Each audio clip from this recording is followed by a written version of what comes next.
Hello and welcome to Faultlines. I'm your host Shahzad Raza. Indian Prime Minister Narendra Modi is running pillar to post to salvage whatever respect India is left with. And why I'm saying this? Because India, after the false flag Pahalgam operation, it launched offensive against Pakistan, and it wasn't expecting the response the Pakistani armed forces gave to India. And what was the response? They lost their aircraft, they got their air bases destroyed, and they had such an humiliating defeat. They had to, approach the important world capitals to go for the ceasefire. And although Indian media went frenzy and blaming Pakistan, that it was Pakistan that approached the United States of America and other important countries to ensure the ceasefire between the two countries after those brief war between the two countries. But in fact, it was India that approached the world capitals, and it was proved by the Indian opposition as well, and international newspaper who said that after unprecedented response by the Pakistani armed forces, it was India that had to go for the ceasefire with Pakistan.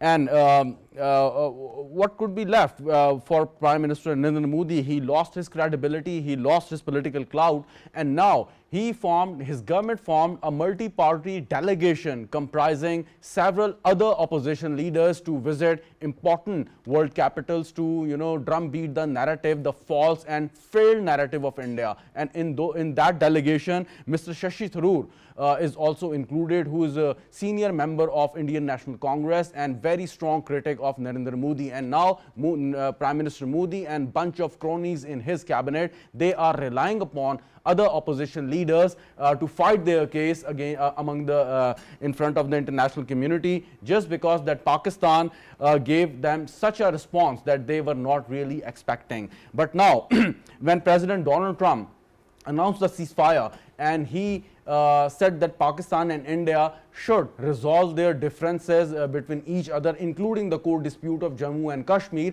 So we can safely say that just because India committed a mistake, and because of its mistake, and lucky for the people of Kashmir especially, that the issue of Jammu and Kashmir once again becomes internationalized. Now the world powers are taking interest that the two nuclear countries, they should not come eyeball to eyeball. The core dispute must be resolved. And President Trump has offered his services as a mediator, and he said that he used trade so that the two countries should not go to the war.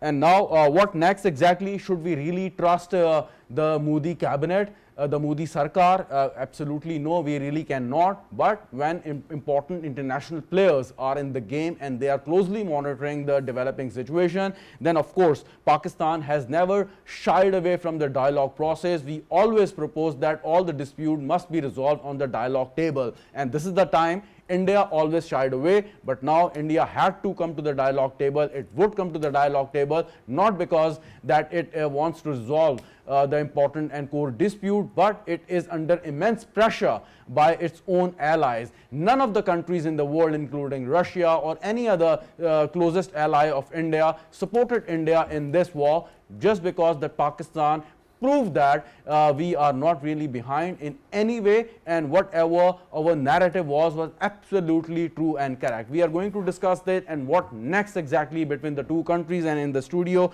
I am being joined by Ambassador Ghalib Iqbal. Needs no introduction. Thank you so much, Ambassador Saab, for your precious time. Humayun Khan Saab is also in the studio. Thank you so much, Humayun Khan Saab, as well. And very soon we will have Admiral Faisal Shah as well. Ambassador Saab, now how should we proceed?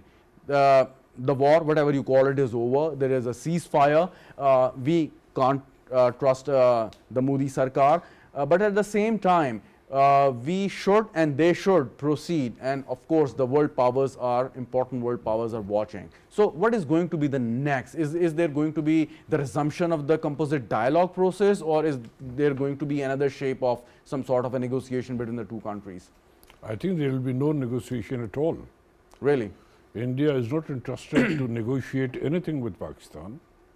We should be very clear about that. I think we should look at what Pakistan gained and what India lost during these 6 days. Pakistan gained a lot of respect Pakistan got the status back in the international community. India lost militarily, but India lost diplomatically also, and they lost miserably diplomatically. How diplomatically?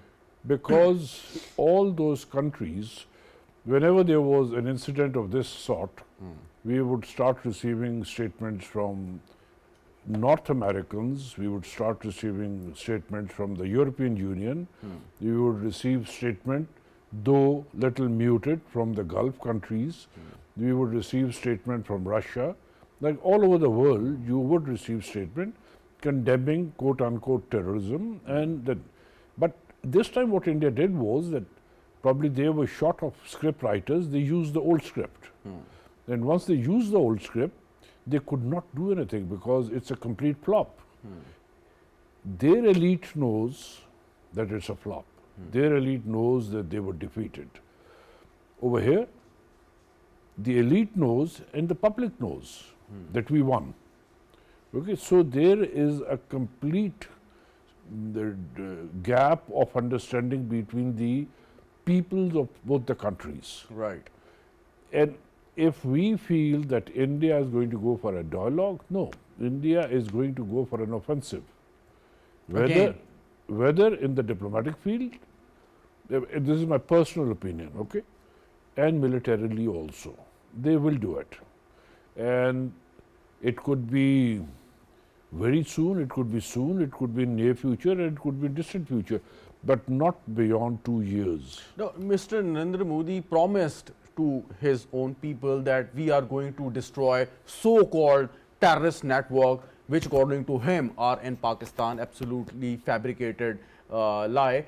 And secondly, he also promised to his people that I am going to destroy the Pakistan army. And obviously, there is no terrorist network in Pakistan, and he miserably failed to cause any, significant damage to Pakistan army or any other military or civilian infrastructure.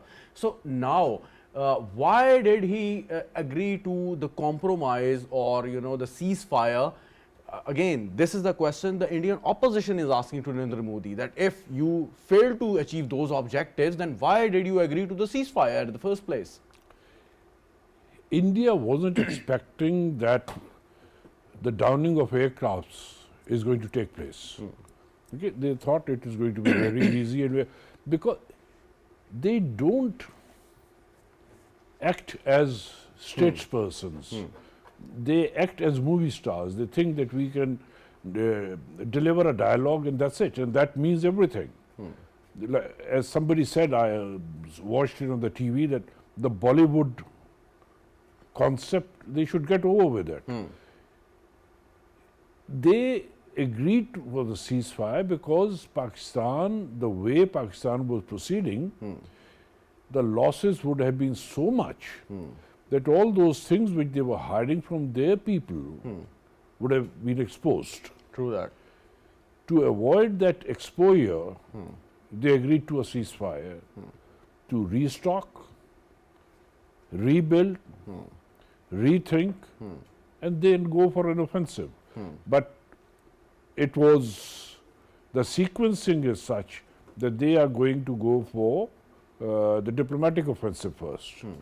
And once these 7 teams have been organized to be sent abroad, so once these teams are back, then we can see that what is going to happen. Okay. Humayun Khan Saab. So Ambassador Saab says that is not interested in any sort of dialogue process, and it would go for diplomatic or any other kinetic offensive whenever it feels fit. But this theory, what does President Donald Trump offer of mediation signify?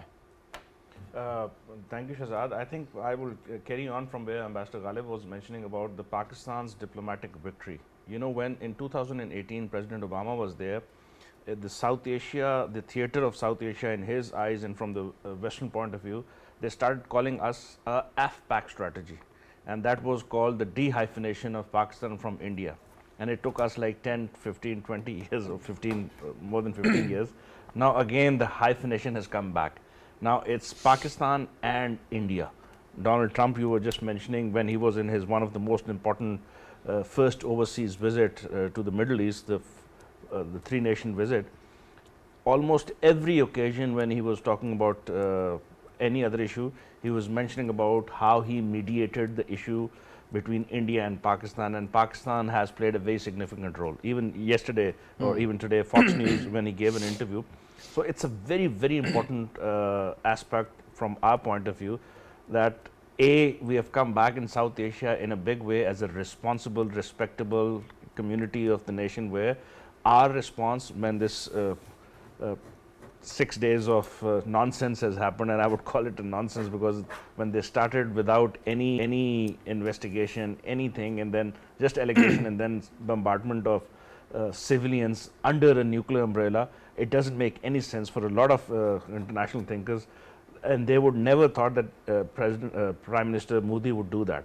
Having said that, diplomatically, I think Pakistan has gained a lot. We have shown to the world that we have restrained, and then once restraint was enough, we retaliated in defense, and then international community got into play. The second most important issue from the foreign policy point of view is we have always been wanting that international community play a constructive role in terms of solving Kashmir issue. The first tweet that we got when we heard about the ceasefire was President Trump saying that both the leaders have agreed to a ceasefire, and then they will meet at an independent neutral place, venue, a neutral neutral venue. venue where they will discuss all issues including Kashmir, and he offered his support that he will try to make this issue. And very interestingly, there was no mentioning of terrorism, as India always blamed Pakistan in the past. Terrorism is a very complex issue. There's no defined definition of what terrorism, and that's again taking cue from you in the introduction. It's a philosophical way. Even from the legal point of view, terrorism has never been defined. But having said that, I'm coming back to Kashmir. 1948, India went to UN, and since then it has become an internationally recognized dispute in the UN Charter.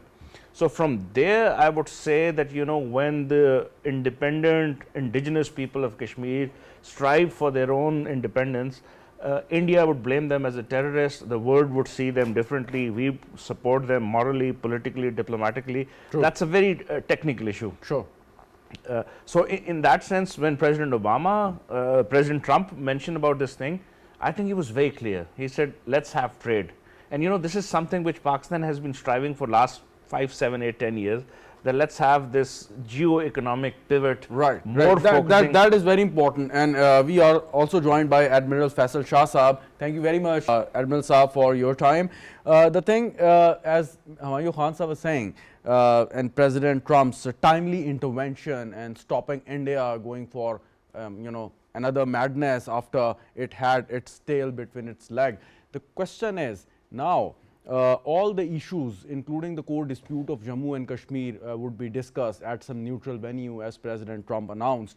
You think that India is going to honor what it promised to President Trump behind the doors? I think India will have to own it. Although in public there is still making the same rant that they are going to discuss only terrorism and Pakistani side of Kashmir. But I think what promise they have made to the US and to the other regional countries, they will abide by that, because it was India who went to them to have it rescued. And US has rescued India because the rate of destruction with India was so fast that was not even envisaged by India or any other country in the world. So I think that is a point that India would have to abide by what it has promised with the US. And the good thing about for Pakistan is that the Kashmir issue has gone back to 1947 and 1948 instead of 370 and 35 alpha. So that is the good thing that has happened in the favor of Pakistan. And I think now India, who has been rejecting bilateral interaction with Pakistan on any issue, let alone Kashmir, India will have to accept the mediation, because it has gone for mediation by itself. So, are you saying that in the aftermath of humiliating defeat of India and intervention by President Trump and other important capitals, so the Article 73 or 35A or India revoking the special status of Jammu and Kashmir is irrelevant? Now the negotiation would take place whether they, amend their constitution or not. Absolutely, because you see, they repeated the same drama at the same location in Kashmir. So, by default, invariably, Kashmir was highlighted, and people came to know that it is Kashmir that is the bone of contention between both countries. So, no matter you abrogate 370, no matter you abrogate 35 alpha, no matter you say that it is internal issue of India, it doesn't matter. The bone of contention between the two countries is Kashmir, because this is an unfinished agenda of partition, and this is also an unfinished agenda on, but one question, with the UN. Exactly. One question, I move ahead, Admiral Saab. The thing is, President Trump, he is putting so much emphasis on trade between the two countries, and he in fact stated that America would also increase the volume of trade with India and Pakistan provided they resolve their differences. But we have seen that we tried this formula in the past.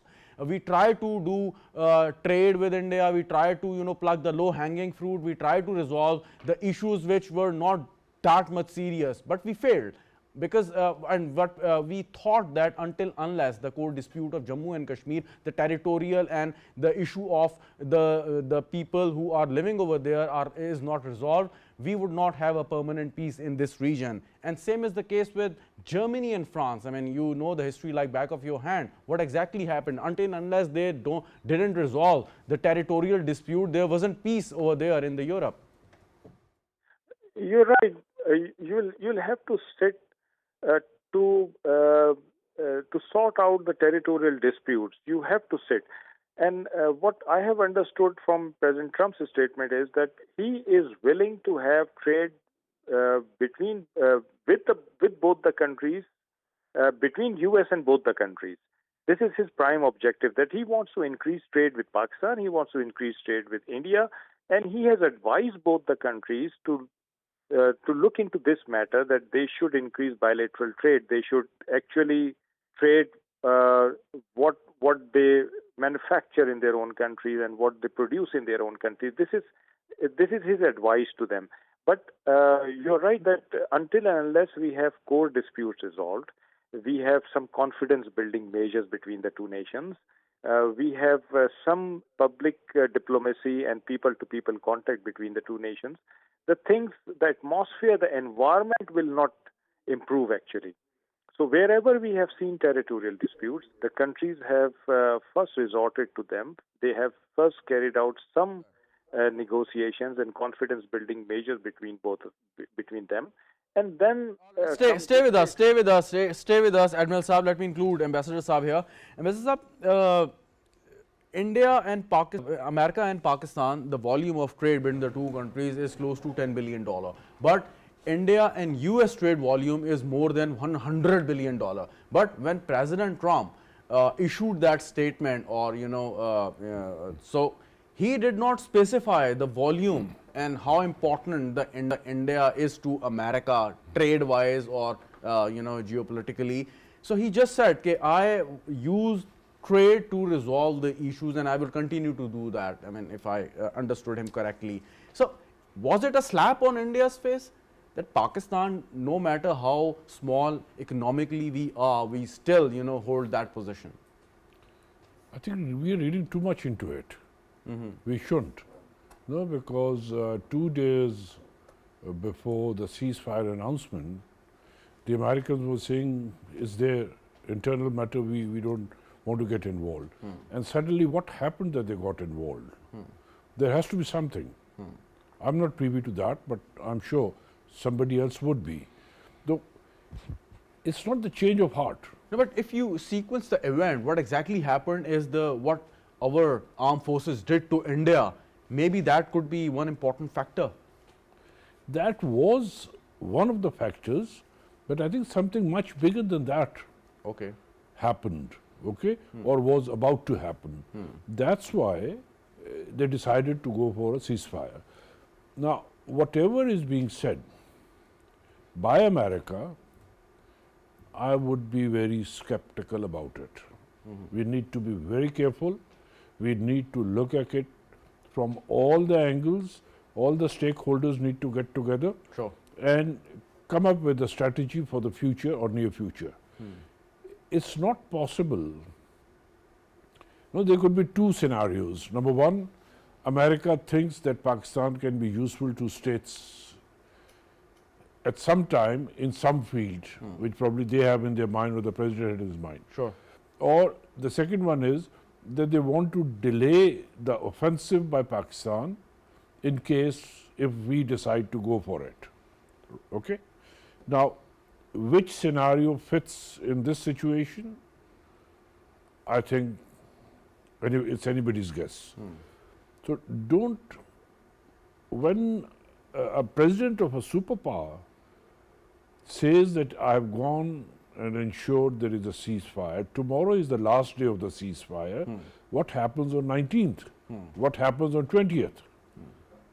Is there a guarantee that they will not attack again? Is there a guarantee that India won't resort to another illegal activity? And to begin with, the excuse of attacking Pakistan was terrorism, right? Now, let's accept and say that what India is saying is correct, okay? So, Pakistan arranged that terrorist act. 26 people died. India has been doing terrorist acts in Pakistan for many, many decades now, and it has increased. If Mr. Manmohan Singh as a Prime Minister could sign the joint statement in Sharm el-Sheikh With Prime Minister Gilani that time. with Prime Minister Gilani, that we will stop any interference in Balochistan. Okay, so this means they're doing it. They have already accepted it. They have signed this document. The only difference is that was Mr. Manmohan Singh, this is Mr. Modi. Mr. Manmohan Singh had some principles. Mr. Modi doesn't. Okay, so whenever you say that there is a statesman running a country, that is what makes it So different. is there any silver lining at the end of the tunnel, you think? Because, I mean, some people, they always give this argument that we need to improve the atmosphere between the two countries through people-to-people contact, improve the volume of the trade, plug the low-hanging fruits. Only then, when you have good cordial or some sort of working relation with India, only then you would be able to discuss and resolve the core dispute. But you think that it is going to work? Because we tried this formula time and again in the past and we failed. We were using the wrong field. We were trying to get closer in the cultural field. I think we should have started off with the economic, with the trade. That should have been our first step. And once you have trade between the two countries, maybe starting at $10 million a year, doesn't matter, and expanding it, then those people who are involved in trading with each other, they would become your respective spokespersons in the countries. And they are going to convince the governments, okay? That is the establishment of the two countries, which Sure. is going to ensure peace in this region. And it should finish now. It should finish now because both the countries need to proceed ahead. Both the countries want to progress. Both the countries want to give a better life to their people. At least Pakistan would like to do it, and Pakistan is trying to do it. No, but don't you think that we are trying to cure cancer with homeopathic medicine? Why not a complete, massive, radical surgery, as we are, seeing at the moment, and the people like President Donald Trump are offering their services as well. So once we have the chance to resolve this core dispute, why not? You use the word homeopathy. I'll use it again for you. In my opinion, President Trump's offer of mediation is just like a homeopath medicine. Okay? You take it, it can benefit you, maybe, maybe not. But it isn't going to harm you either. Yeah, no side effects. Your status quo would be there. Why go for it? why go for it? We have to be very, very careful in understanding the situation. Right. Because since the day ceasefire was announced, I think the whole country is so excited that now peace is coming to this region and we are going to go ahead and Trump is going to support both the countries and we are going to be fine afterwards. Yeah, but Humayun Saab is much more optimistic in his analysis earlier. Humayun Saab, you think that we not only buried Rafale or any other fighter jet in India, but also the so-called theory of AFPA, because the Pakistan in the past wasn't considered in Washington as a separate independent sovereign entity, but always conjoined with Afghanistan, and they were looking at us through Indian prism. But now you think that as we got our true place in the Committee of Nations and especially in South Asia, now the Americans would consider us important ally once again, as we always hear the argument that the relationship between the two countries always transactional, always on the need basis. Shahzad, I would share a lot of what Ambassador Ghalib Saab was mentioning and the sentiment that he was saying. But since you always call me an optimist, I am still an optimist in certain ways. So I would say that I'm an optimist too. thank you. Now we have two in the room. So the idea is, yes, Pakistan have, in terms of a lot of diplomatic theatrics and international relations, we have come in a way where in this crisis we have come up as a successor, but we have to do a lot more. We don't have to trust a lot of international players what they were saying. We have very strong friends and allies who have stood with us, particularly China, and you were mentioning about that in terms of Rafale and how And Turkey and Saudi Arabia and Qatar and Emirat and China was probably one of the most important one. I was about to come to that as well. So in that sense, I think, Alhamdulillah, we were very successful in terms of what was bombarded toward us. We defended and then we retaliated in a very restrained and in a very cohesive way. And then we approach international community on time. We kept telling them, this is what they are doing, this is what we are doing. And our press briefing, our international media taking to different sites. Coming back to now, what should be done? I think President Trump has given us an opportunity. I still agree with what Ambassador was saying. Just don't think on these theatrics and the news that we are getting. We need to make our house in order. We need to have a lot of things here consolidating within our political realm and a governance sense and a lot of other sense. Once we can do that, I think we have already constituted a diplomatic team which is going to go to Brussels and London and UK and other places. I think there's going to be a time now we need to go on diplomatic offensive. We have Indus Water Treaty, which we need to be telling to the world that how India is violating these norms of diplomacy. Then we also need to be telling the world and different world. Now we have Europe, which is very independent from West. So we have a new German chancellor, we have a new governments in different places. So we need to be approaching the European Union. And look at the stance France is taking against Israel. So I think there's a lot of geopolitical changes in the world. What we need to be focusing more on our domestic strengths, and once we achieve that, then I think US has given us an opportunity. Kashmir has again become an internationalized issue thanks to India and for its bad and wrong policies. This is a moment where we need to be on a diplomatic offensive, where we need to asking the world that we have suffered, and by we I mean 76 years of atrocities of the Indians in illegally occupied Jammu and Kashmir, and there we need to take that case again with a new vigor. And probably that could help, but it's a long shot still. It's a long shot. Admiral Saab, are you still with us?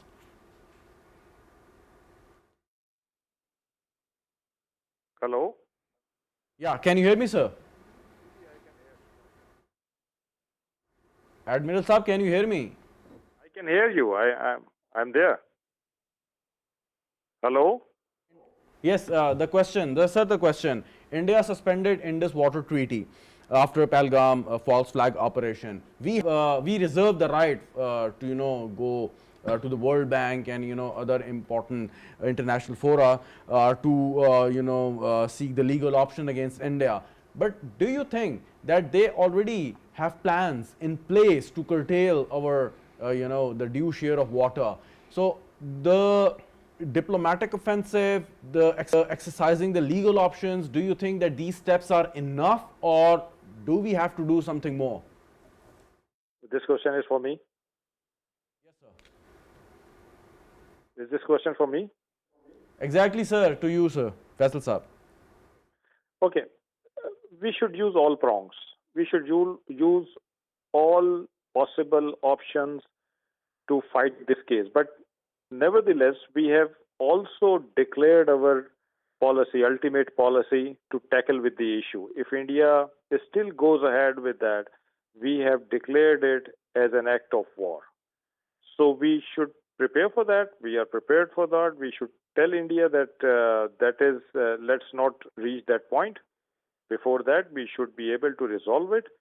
But if they don't resolve it, I mean, it's a matter of life and death for Pakistan. Adm Saab, sorry to cut you, but can you please make it very simple for me and our audience that any violation of Indus Water Treaty by India is an act of war, and Pakistan would reserve the right to act in any manner it deems fit? Pakistan has already declared it as an act of war.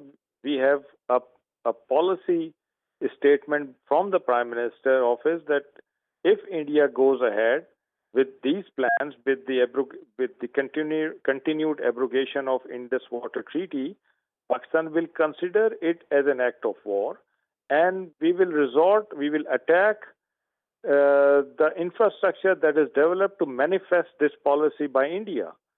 So, suspension of Indus Water Treaty is an act of war. So technically, which means that we are in a war situation with India, whether there is a ceasefire or not.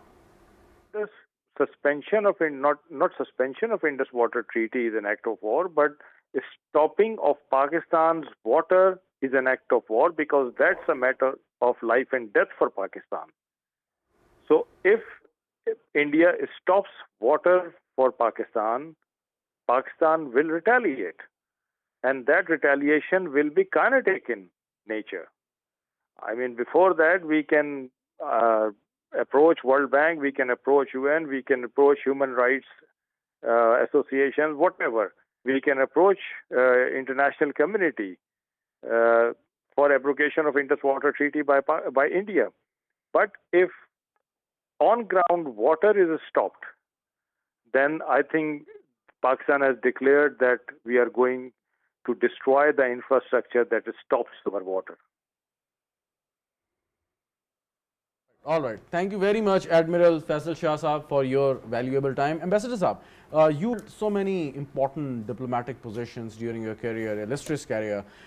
Why are you so skeptical about the Indian leadership, be that BJP or Congress? Why are you so skeptical? I mean, why can't we have some sort of a decent, meaningful dialogue with them? And why we want to have a dialogue with them. Of course, we want to, but why are you so skeptical? We should have a dialogue with them. The Indians do not want to have any dialogue with Pakistan because they. So I need to understand that tinge of pessimism in your thoughts. It's not pessimism. Okay. I am a very realistic person. That's why. India has been conveying, not India, Mr. Modi has been conveying to his own people that Pakistan does not matter at all. Okay? And suddenly they realized, no, it matters. And it does not only matters, but it matters a lot. So that shock, that jolt is not going to give them a push to go for positive actions. That jolt is going to give them the strength to go for more negative reactions. So you have to understand the Indian mindset, to understand the RSS mindset, you have to be very careful. We look at diplomacy the way we do it. The decent nations do it. Okay? the developed nations do it. India is not following that pattern. Why? The could be definitely the RSS mentality. So now, are you saying, or what I understood, that Mr. Narendra Modi or RSS or the BJP, they, according to them, found that some sort of ultimate formula of winning some sort of political mileage in their own country just by blaming or accusing Pakistan, or at some stage attacking Pakistan. And the concept of Akand Bharat, I mean, that is written in the BJP manifesto. It's written in the manifesto. It's being taught to the children in the schools. And if it's being taught to the kids in the schools, then you can understand that what monsters would come up 15 years from now in India. So what Mr. Modi is doing is that more Modis will crop up everywhere in India 15 years from now. More RSS sympathizer would crop up everywhere in India from 15 years from now, and you are looking at a very difficult time. So this is the time, this is the time that you can, this is a golden opportunity for us to ensure that we go for a dialogue. In the next 5 years is the only time you have, nothing beyond that. Okay. After that, there would be so many Mr. Modi and sort of fanatics we are having now. Yeah, and their number would increase manifold. They are not going to change. They will only go from bad to worse. So, Humayun Sahab, all those principles of morality, decency, respecting, the territorial integrity of your neighbor and other countries are thrown out of the window.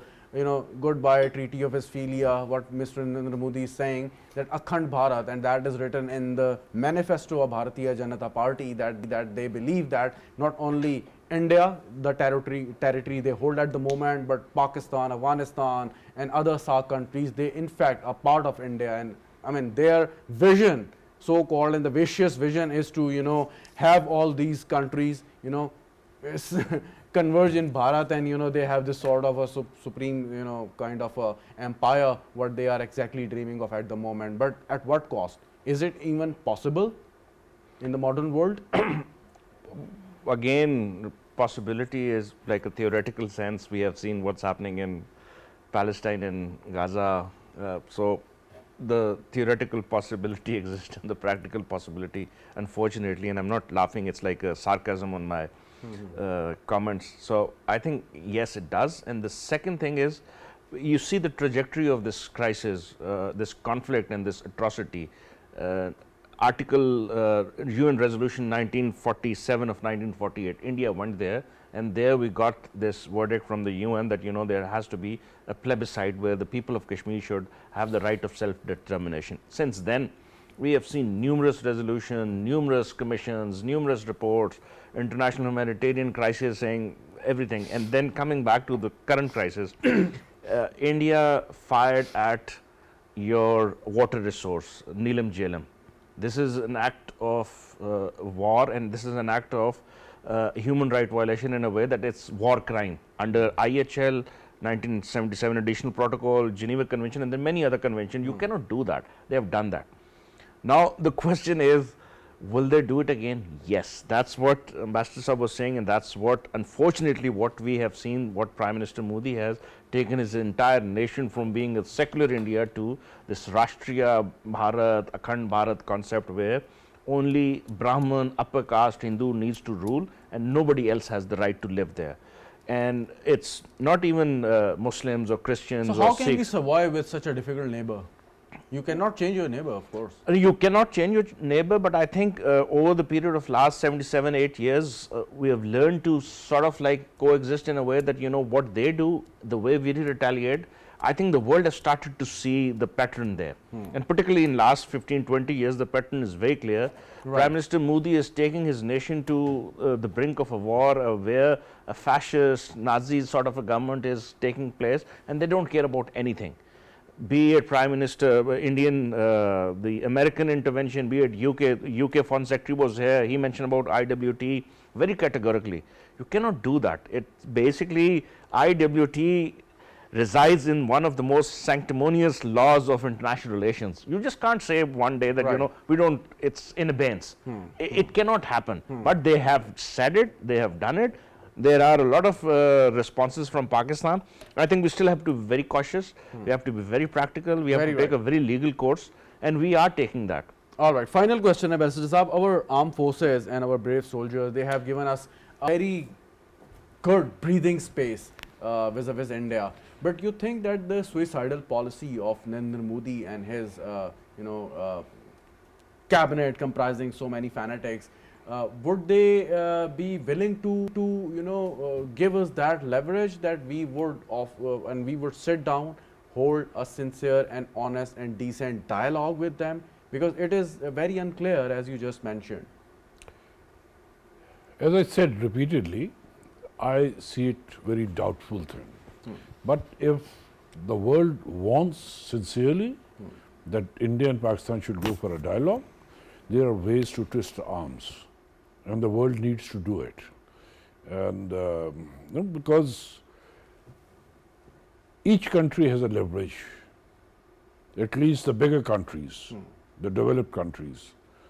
And India has trade with states, India has trade with Russia, with China, with Iran, with so many countries. Okay? So all these countries need to join hands and make sure that both the countries sit down away from the glare of the media and decide. Okay? And they should decide whether it takes 10 days, 15 days, a month. They should stay at one place, come out with a policy paper, or come out with Right. the fine points. What has to be your point of focus? Like what issues that we should really hammer that it must be resolved sooner or later, like Kashmir or anything else? Respect for each other, that's important. Respect for the international law, respect for the United Nations resolutions. These are the three main points. I mean, that says it all, of course. Yeah, these are three, and then you can go anywhere you want to go from there on. But I think these three should be the starting points. And about the armed forces, somebody made a very interesting comment this morning. The gentleman was saying that, you know what happened to India? They thought that the Pakistan military was like Pakistan cricket team. Very unpredictable. But we are always capable and always. I mean, they know that we had the capability, but they were just waiting for the demonstration, and we believe that we gave them the demonstration the way we wanted to and the way they deserve. Thank you so much, Ambassador Ghalib Iqbal sahab, for you. Thank you so much, Aman Khan sahab. Thank you so much, Adm Faisal Ali sahab, and thank you so much, viewers, for watching the program. Good night and Khuda Hafiz.